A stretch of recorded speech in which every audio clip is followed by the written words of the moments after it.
Asa yung misis mo? Nag-OFW po. Tapos? Ayun, nakakita ng mga subapo. Sinabi niya sa'yo, nandun siya sa abroad, saan? Nasa Taiwan po. Tapos sinabi niya sa'yo, nahuli mo, nalaman mo, paano? Nung una po kasi parang naglalabo na siya. Dati kasi active siya mag-online, mag-ano sa amin. Tapos, hanggang sa wala nang, hindi na katulad dati. Hindi ko na. Nasa sinabi sa'yo?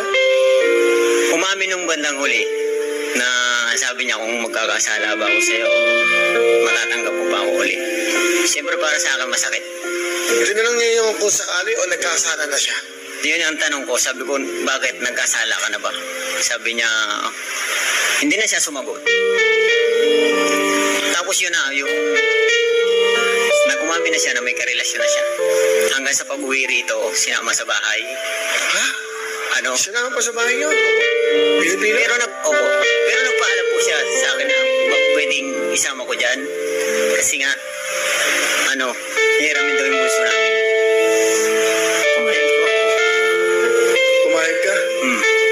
Para sa mga bata, gusto nila makita eh. Gusto nila makita yung anak ko. Pumayag ka? Wala naman akong magawa.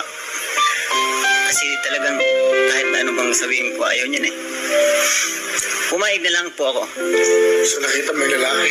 Ako, pinapasok po sa bahay. Sabi ko, pumasok siya.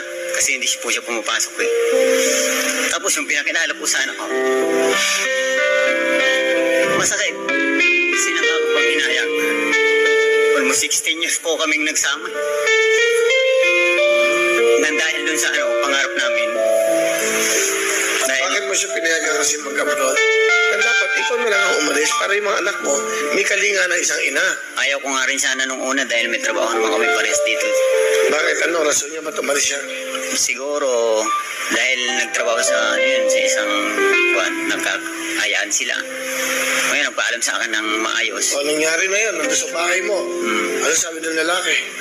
Hindi umimi. Hinayaan ko rin lang. Kinukuha yung damit ng anak ko na bunso. Ano nararamdaman mo nun?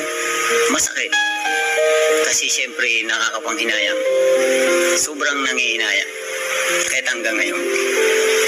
Pero unti-unti nang Pero ngayon ba, may asawa ka? wala po. Hindi ko magawang dahil yung mga anak ko, 4 nasa akin eh. Lahat ako lang tumatagbi.